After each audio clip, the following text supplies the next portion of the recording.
you ever thought of what your binder collection would look like if you had to start all over again? Well, today I'm going to start on this thrilling challenge of creating a binder collection from scratch with just $100. So join me on this budget-friendly, kind of stressful Pokemon card collecting adventure. So let's try not to break the bank and let's get into this video. So my first pick, I thought I'd go extremely modern and kind of cheap just to kind of get the ball rolling. So for that, my first pick is going to be the Tyranitar full art from the ever so hated set Obsidian Flames. I'm actually not a huge fan of Pokemon full arts, especially not the terrestrialized new Pokemon full arts, but I am a Tyranitar fan, so this one gets the pass. This card was a 50-50 for me. I do like this card, but the huge crown bulb that it's on its head for this card is kind of off-putting, but in person, here it is right here. Pretty sick. Pretty much a must-own for any Tyranitar fan like myself. Neo Genesis has some of my favorite cards and some of my absolute favorite Pokemon of all time. And if you follow this channel, you already know what card it is because I talk about this card a lot. This card is the Meganium from Neo Genesis. Really, really beautiful, really cheap.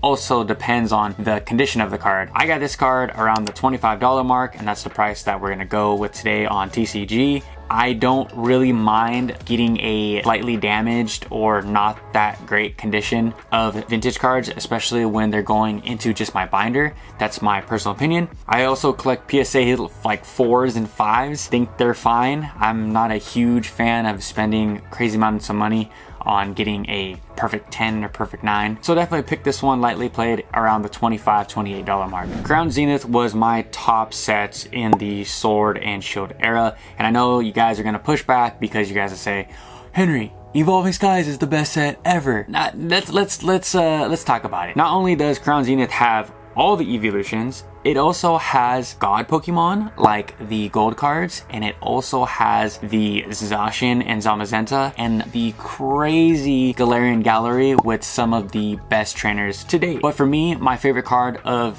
Crown Zenith was the Hisuian Zora card, and it's coming in at $850 on TCG, and this is just criminal how cheap this card is. If this card was in any other set, this would easily be a $100 card with no doubt in my mind. But with the hit rates being so good, I mean, you can pretty much get a booster pack and you're gonna get something. It's that good. If you get an ETB, you're gonna get at least 2 hits, 2 pretty big hits. Crown Zenith is just absolutely stacked. Like I said, it has the God Pokemon, it has a legendary beast. Crown Zenith will forever reign supreme in the Sword and Shield era, in my personal opinion. So definitely pick this one up while it's cheap. I don't think these cards will be cheap forever just because the artwork is just so good.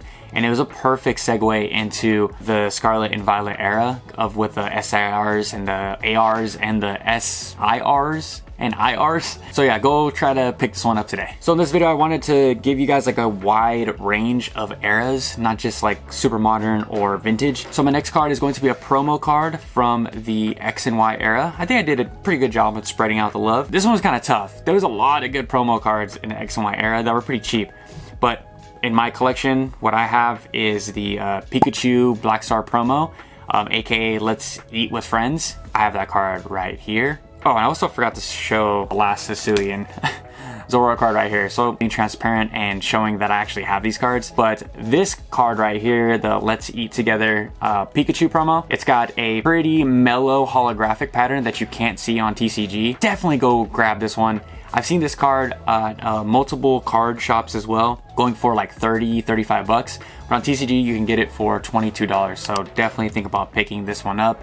If you're a Pikachu fan and or Evolution fan, because it has a Sylveon and a Chestnut, I think it's definitely one of the best promos in X and Y era. Let me know if you guys have another awesome X and Y promo card that you can put me onto. I'd love to know in the comment section down below. And like I said, at $22, it's pretty much a steal, and you can get this card cheaper. I believe on Troll and Toad it was like less than 20 bucks. So I thought it'd be important to throw a alternative art on today's list, and this one is actually the first alt art that I've ever pulled, and it came from a Costco tin, which is pretty cool. This card is the Genesect from Fusion Strike right here, this little puppy. Fusion Strike is definitely one of the toughest sets to open because since that Genesect V card, I haven't pulled anything, and I've opened hundreds of dollars of Fusion Strike. At this point, I should have just bought the Gengar. But this was early in my return to Pokemon, and I didn't know about hit rates or any of that stuff, so I just kept on buying Fusion Strike. So this Genesect is coming in at around 20 bucks, I believe $18 on TCG Player, and for a alt art from a set that's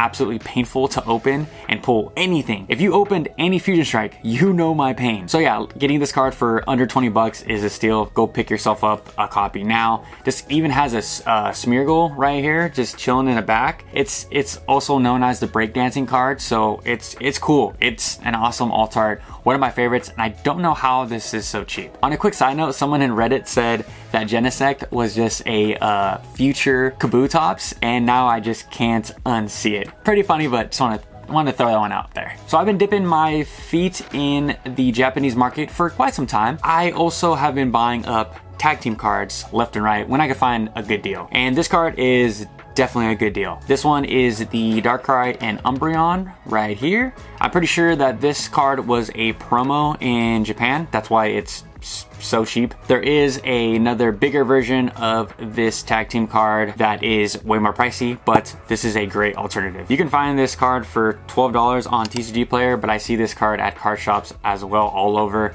at around $10. It's very surprising because everyone's favorite evolution is Umbreon now all of a sudden. Could definitely go scoop this one up in hopes that it's gonna go up in value if that's your jazz. But if you're just a collector and a fan of Umbreon, pick this one up now. So that brings our total to $94, and to be honest, it doesn't really give me too much wiggle room for our last and final card. If you follow the channel though, you know that your boy is a huge fan of trainer full art cards, but at $6 this is kind of rough to figure out what card am I gonna get, but I got one for you guys, and this card is going to be the Nessa card from the oh so painful Vivid Voltage. This card came in super clutch because it is $5.65 on TCG Player for a card from a set that is super hard to pull anything. There's actually nothing in Vivid Voltage besides that Rainbow Chunkachu, and I also don't understand why anybody would even want to open up Vivid Voltage for those cards, but that's a discussion for another date. This may be a hot take, but I don't even like the Rainbow Chunkachu. I don't really care for it.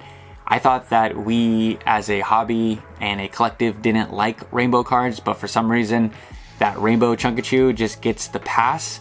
I think obviously it's because of the price point. I just don't get it. And the same could be said with the whole waifu trainer card craze. If that's so, then why is a popular waifu going for under $10? Doesn't make any sense to me, and my personal opinion is that this waifu craze is definitely gonna die down. I'm speaking for English at least. I don't know about Korean and Japanese, but in English these cards are already correcting. Maybe not the, you know, Lily's Full Force or you know, those big cards. I think we are going to see a natural correction. There is another more expensive version of this card, but at under $10, I think this is the safe bet. Nessa is definitely one of my favorite trainers, so she had to make her way on this list. And it's just crazy how it all worked out because, like I said, I had $6 to work with, and this was around $5. My tip for you guys, if you're starting fresh, like say this is your video where you're gonna create a brand new binder, you can now branch off. You can now branch off into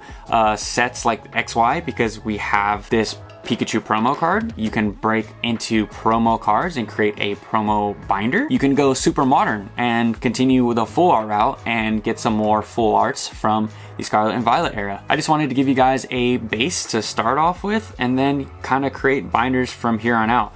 You can create a full Japanese binder, you can create a tag team binder, or you can be a complete degenerate and go the alt art route and just buy the most expensive cards in the Sword and Shield era. And I'll be doing one of these card binder challenges in the near future. Did you guys like this type of videos? Did you not? Is there some cards that I'm missing from these said sets? Let me know anything in the comment section down below. Until next time, I'll catch you guys later. Peace.